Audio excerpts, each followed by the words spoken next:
जानते हैं गांधारी ने क्यों दिया था भगवान कृष्ण को श्राप। सबसे पहले हम जानते हैं थोड़ा सा स्क्रिप्ट गांधारी के बारे में। गांधार की राजकुमारी गांधारी शिव भगत के रूप में जानी जाती है। उनके पिता का नाम राजा सुबल था जो गांधार के नरेश थे। उनके भाई का नाम शकुनी था। दोस्तों, गांधारी को भगवान शिव के द्वारा एक वरदान मिला हुआ था।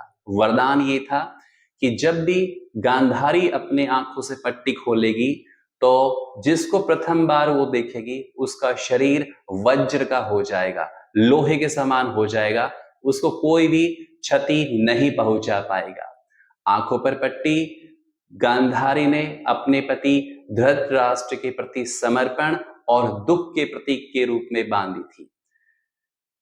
गांधारी के 100 पुत्र हुए, उनमें से एक पुत्री भी थी उनकी। 100 पुत्र और एक पुत्री जिसका नाम दुशाला था।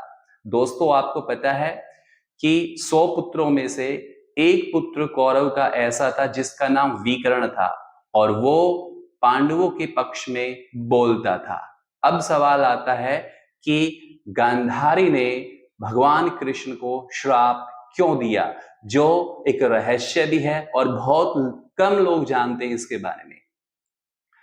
सवाल ये था कि जब कुरुक्षेत्र की लड़ाई हुई तो उसमें 100 पुत्र गांधारी के जो थे वो मारे गए और गांधारी का ये मानना था कि अगर चाहते भगवान कृष्ण तो इस युद्ध को रुकवा सकते थे। यही सबसे बड़ा कारण था कि उन्होंने ये श्राप दिया भगवान कृष्ण को कि जिस तरह से उनके पुत्रों का विनाश हुआ है वैसे ही यदुवंशी यादवों का भी वंश नष्ट होगा।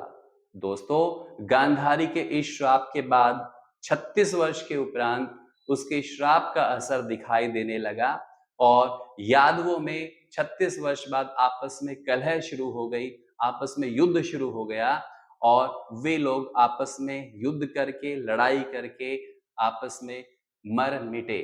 दोस्तों, ये जानकारी थी गांधारी के श्राप से संबंधित। ऐसे ही वीडियो के लिए आप बने रहिए मेरे साथ मेरे चैनल पर।